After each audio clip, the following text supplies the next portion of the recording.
Okay, so a few people have been asking me about my Nespresso and you're considering buying it.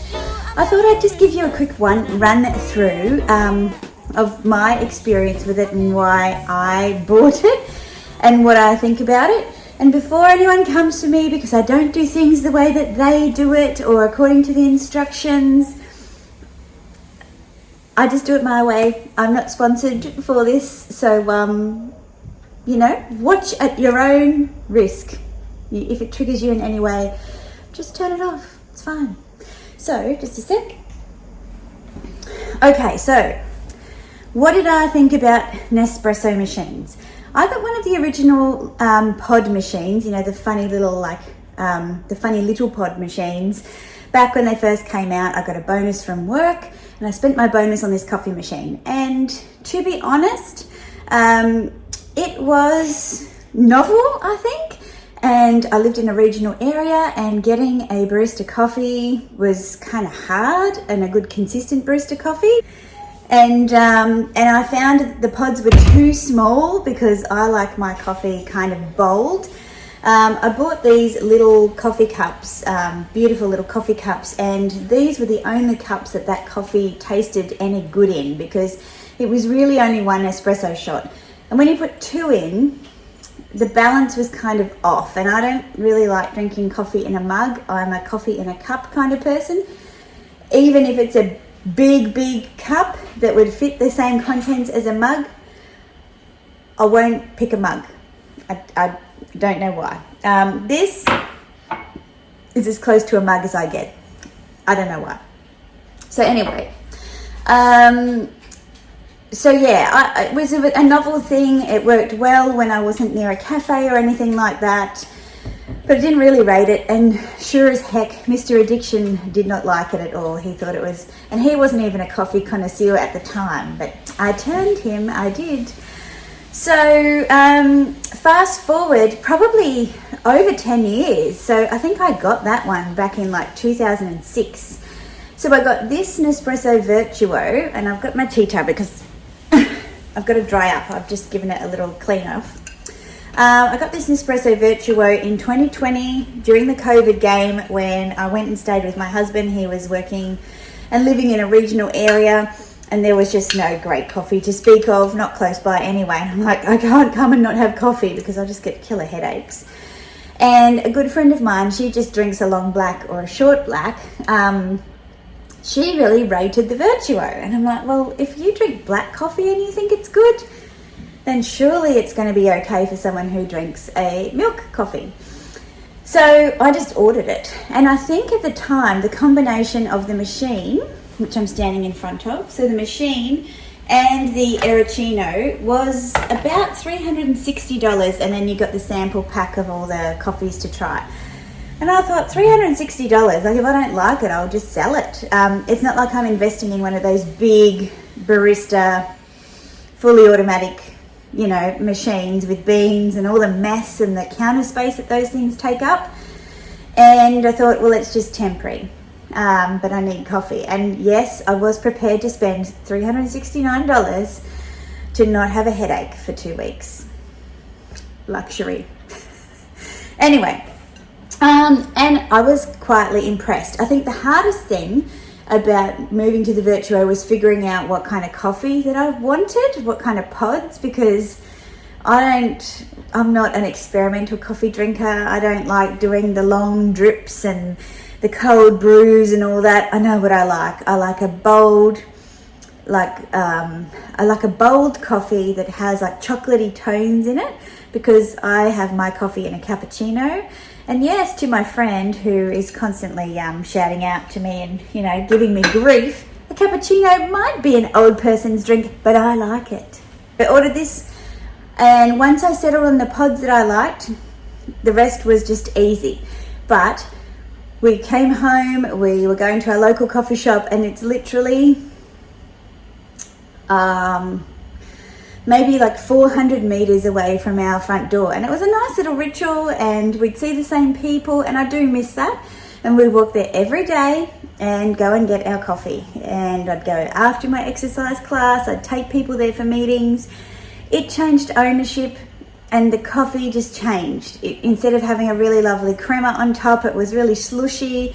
You'd notice when you drove that the coffee would kind of spill out of the top of the takeaway cup because it didn't have that crema on it. And I gave some feedback and we talked, and it just turns out they just make their coffee differently. And so we were just kind of like, we're not spending the best part of over, I'd say $60 a week buying coffee from a small business that we really wanted to support, and it was so close, so it was convenient, and we don't like it. So we kind of just made the move to switch, and we've never looked back. And that's not to say that I don't go and buy coffee, because I do go and buy coffee, but it's an occasional thing now. Now I can make coffee in my pajamas, and it's so good. So it's Sunday morning here. I'm still in my pajamas. It's 9:30 live. So I thought I'd take you through it and show you the pods that I have. So every morning you see me make coffee, I'm using this pod. This is the double espresso scuro. So it's a double shot in here. So in the old Nespresso pods, you would have to use 2 pods and it wouldn't be as good. These are great. You can see there's this barcode around the outside. So the machine reads that and it knows how to pour. The old Nespresso machines, you used to have to adjust your pour for your cup size. So there was a preset, but you could also customize it. These ones, they tell you on there how many mils it makes. So this one is an 80 ml shot, you can see there, or 2.7 fluid ounces. So this is my standard coffee for a mug. So it'll fill coffee up to about here. I also use this for my iced lattes as well. And then I put milk in the rest of the way. Then I have the green pod. These are the Stormio 230 ml. So you can see there. So you can see that's a lot bigger than this one. And I use this one for a long black. So if I'm doing a long black, hot or over ice, to me this one most closely reflects this one. So they're about intensity like 8 or 9. I can't remember on the intensity. Does it say it on the box? No, I don't know. It's probably on the Nespresso website, but I do like a bold coffee, but I'm not up to ristretto. I'm not up to that. And then finally, I've got these little Altisio, which is a single espresso shot. That's a 40 ml shot, and I use that for this cup. And so that would probably fill this cup to here, and then add milk. So the difference between the single shot and the double shot, okay? So how does it work? Well, I will show you. All right. So the machine, you've got the machine obviously, then you've got the water tank down the back here, and you can change the angle of that a bit, so I just have it there. But this water tank will last all week if I don't top it up.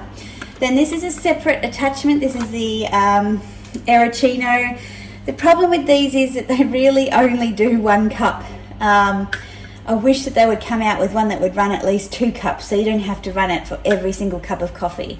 I did experiment earlier this week with overfilling it past the max line in here, and I probably overfilled it, and I still didn't quite get 2 small cups out of it. When I went to buy my pods recently, they said, yeah, they don't have anything that does anymore. So it is what it is. So basically, you can adjust this on all of these different settings, depending on how big your cup is. So I'll just pop it on there, and then this little pod holder just slides into the back. All right, so to make a coffee, you just tap that in button, and you put your pod in, and so I will do a small one for today. So it just goes in upside down like that, and then you tap it to close it, and you can see that this light's flashing up here. When that goes a solid colour, I might actually pull that up. I just pull this up so you don't get as much splash, that's all. Once that goes solid, it's ready to go. Meanwhile, put the milk on. People will say you should use full cream milk and it's got less sugar, but I've always had low fat milk and that's what I like. So for a cup like this, I would fill it to the lower max size. So this little machine also has this attachment. Whoop, there we go. This attachment that can go into the frother, and it makes it really frothy. Too frothy, I think. So I don't use that. I just put that in the drawer. So to turn on the Arancino, so we're going to do a little race and see what heats up first. So the milk's on. You don't have to put the lid on, but I do because I just don't want to risk the mess. All we have to do is press this button. Whereas on the normal Nespresso, you used to have to press a different button depending on the size of the cup and adjust your pour if you were using different size cups and those sorts of things.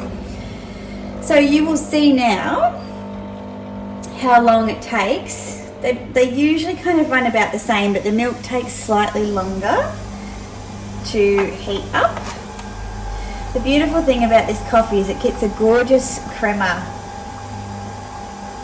on top of it. I wonder if I can get you any closer to that.